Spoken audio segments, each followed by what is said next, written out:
Warren Shaw.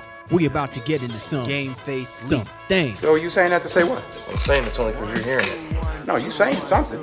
If you saying it, I'm hearing it because you saying it. What are you saying? Let it be said. Kylie, Warren Shaw here, ready to speak on it, my dude.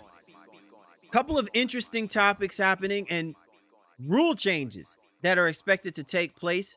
The Commissioner Adam Silver has elected to, make sure that we have a new way of looking at how the NBA draft lottery is going to be implemented in 2019. Some can say, hey, and not a moment too soon. And others may be like, all right, whatever. I don't know if that's going to change much of anything. But the rule that has now been implemented will be that it's not going to be a lottery that is giving the worst team in the NBA the highest percentage of opportunity to get the number one overall draft pick. Basically, they have altered the lottery system so that it will reduce the odds of the terms of the three worst teams having a shared percentage and incentive in acquiring the number one overall draft pick for the 2019 NBA draft lottery. And I'm just curious about whether or not this was like, about time, or all right, okay, whatever. In some degrees, I don't know if it was the appropriate step. So while I can understand the league's need to address the issue, some people have said, well, does this not encourage tanking because now three teams will have a shot? Threefold. That doesn't, because it doesn't matter. Like, listen, if you're the Sacramento Kings, the Chicago Bulls, and the Brooklyn Nets, you're not trying to vie to be the absolute worst basketball team. You're just like, listen, as long as we hang around somewhere within the four, I'm pretty sure that we'll be bad enough to make it as one of the three. Yeah. And so again, it's an interesting solution, but I don't have a better one, and I'm not gonna sit here and pretend to give answers to a problem that I don't know how to fix even myself.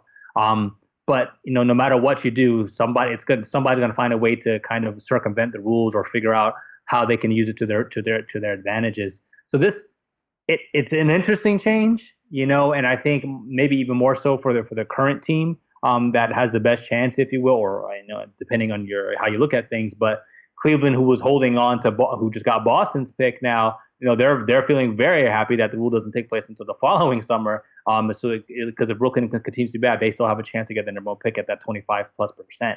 But going forward, yeah, you do wonder now how many teams are like, well, all right, well, we're kind of middling in the pack here. Chicago, we just talked about them in a division preview that we just did. They're gonna be like, all right, well, we can kind of hover and make sure that we have our best chances, but there's also the chance that, if you fall out of those top three, now you could fall away all the way down to 6 or 7. And that seems to have a lot bigger, I think that's where the deterrent factor comes into play, because although you may have a very good chance of getting a number one at 14%, you also have a chance of even sliding back further in the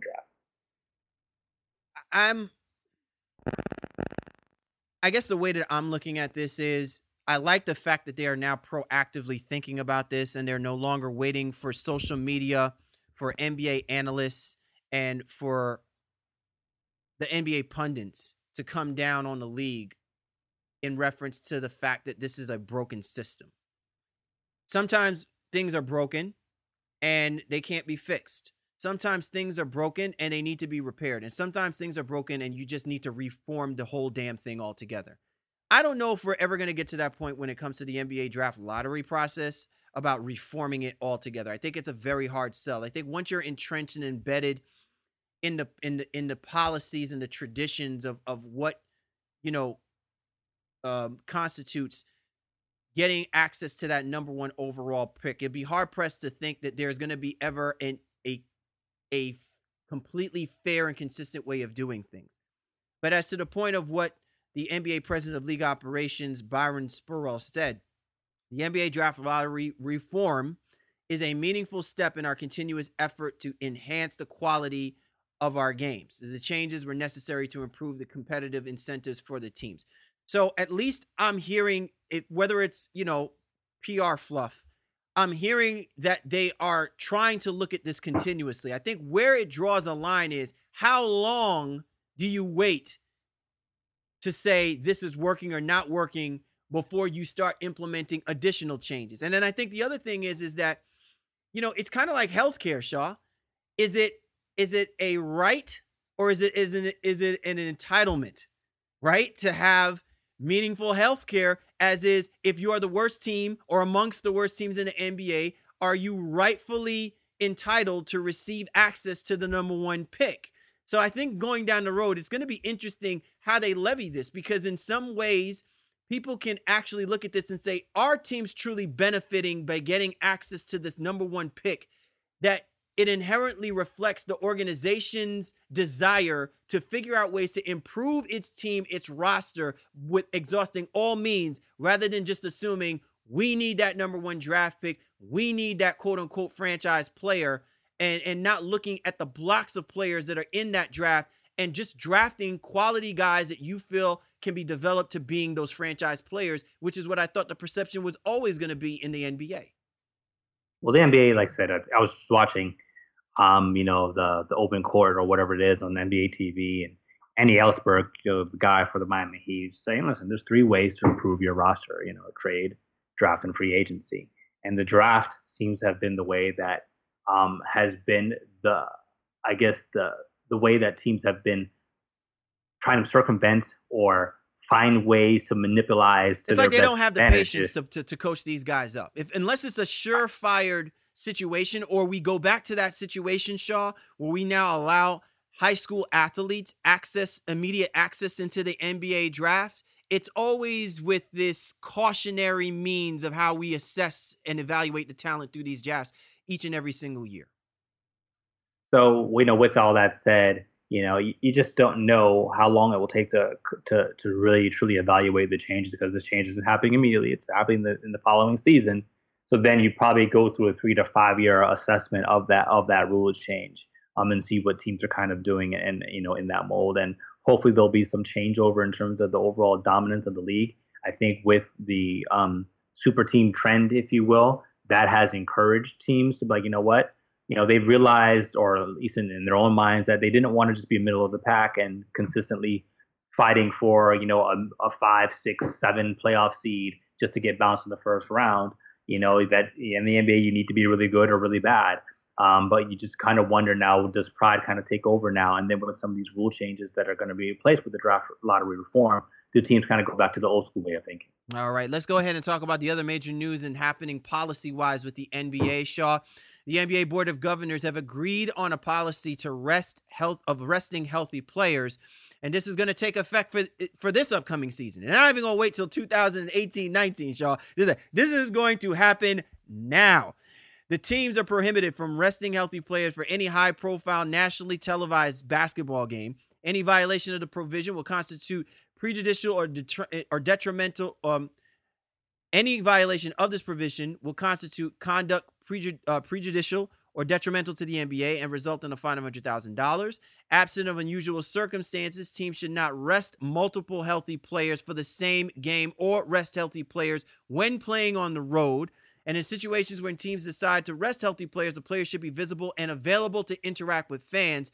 Also, any team that violates the policy, otherwise resting healthy players in circumstances that are prejudicial or detrimental to the league, will be subject to discipline by the NBA. That feels like a Goodell caveat that they're putting out there, saying, I am Adam Silver and I am Stu Jackson. I will strike down upon thee with great vengeance and furious anger if you guys don't adhere to the rules. And I can see on the flip side, Greg Popovich acting Al Pacino, Scent of a Woman style, saying, I'll take a blowtorch to these rule changes happening in the NBA. Are we going to see players and coaches falling in line with this kind of rule change? To some degree. I mean, I think this is more cursory courtesy, if you will, for the NBA and to the fans as well, too. It's like, hey, at least we're trying to make an effort. Teams are always going to have some sort of out, if you will. And it's like, hey, well, the trainer says, I mean, I don't know. How deep is the NBA going to investigate? The NBA is going to send their doctors. If they say, hey, LeBron's ankle is too swollen to play tonight, they're going to send their doctors over. Okay, well, let me see his ankle. Like, I don't know, man. I understand it. I get it. And I think it's a step in the right direction. but I don't know how you'll actually go about enforcing this. Like I said, it seems more like something that it's good on paper, but the impact is going to be very interesting to see how the NBA tries to actually enforce it. Don't you feel though, Shaw, that in many and I don't disagree with the intent and the reasoning behind why they needed to start implementing these rules, because essentially at some point this was being used as a means of strategy. Now it's just being used just really for any reason and justifiably to anybody else. I mean, in ways you could actually masquerade this as teams tanking, right? Like coaches in the previous past, guys like Brett Brown and guys like Atkinson can essentially use the excuse and say, we're just going to rest, Brooke Lopez, or, we're going to rest Joel Embiid at this particular juncture because we feel it being absolutely necessary to do so. When all the while you really know that the reason why you're doing it is essentially because the teams have absolutely no chance of making the playoffs, because why would you be resting these guys towards the end of a season, right? When they should actually be proactively out there playing these games. I understand why they're doing it. I just feel like at times, though, it's still masquerading the prevalent issue, which is these organizations on ownerships and their lack of focus to developing more superstar potential players. And I think that still goes to the detriment. So while it addresses the zebra in the room, I don't know if it's truly addressing the elephant in the room, at least from my perspective. Yeah, I get it. And like I said earlier, it's just we have to wait and see how all of this kind of plays out. You wonder which team is going to be the first to, cross the line, if you will, and see, all right, Adams, what do you have? What do you really got on this?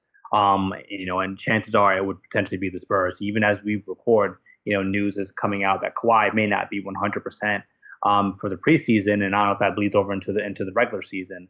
So in a case like that, the Spurs are on national TV or something like that, Kawhi doesn't play, whatever. And what do they know? But even so, who do they deem superstar and necessary to play? Right, exactly. You know what I mean? And to another point, Shaw, and I think you may have even mentioned, but what is healthy? Like, what do we mean by healthy? You mean 100%, no physical injuries? We talk about guys that are questionable, guys that are game time decisions. I mean, what happens in those situations where you're waiting until the last absolute minute to truly determine that you want to throw a player out there that you obviously know is not 100% and is actually susceptible to possibly injuring himself further, just at the expense of saying that we are trying to stay within the rules that are now being governed by the NBA. Yeah. I mean, again, let me take something back, because I guess it says just resting healthy players. It's not necessarily indicating that it needs to be a superstar, but that's kind of the fine print, if you will, the unwritten conversation that's being had here. But I don't know if Charlotte's come into town and they rest Frank Kaminsky, are they going to fine Charlotte for doing that? So I don't know. Like I said, it's kind of an arbitrary thing. I like the fact that at least they're making the effort outwardly to at least to appease the fans, but I just don't know how much teeth it's going to have. Let me put it like this, Shaw. If you're Mike Beasley, if you're Denzel Valentine, you actually should feel pretty damn good right now that these kind of rules are in place, because if this is the idea that we're mistaking possible superstar players that could actually cost money for owners like Dolan, you know what I mean? I mean, seriously, man, there's gonna be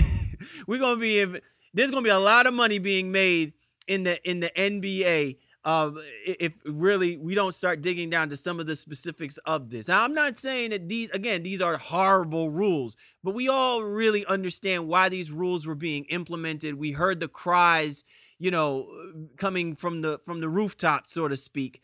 I just wonder if whether or not this was added or this was implemented a year too soon, because I really do think that there are going to be some specifics that have to be hashed out come the following season after we see whatever may transpire for this upcoming season. Be sure to catch Cal Lee and Warren Shaw of the Baseline NBA podcast, my man Shaw at Shaw Sports NBA, or me at Game Face Lee, the show's Twitter handle at NBA Baseline.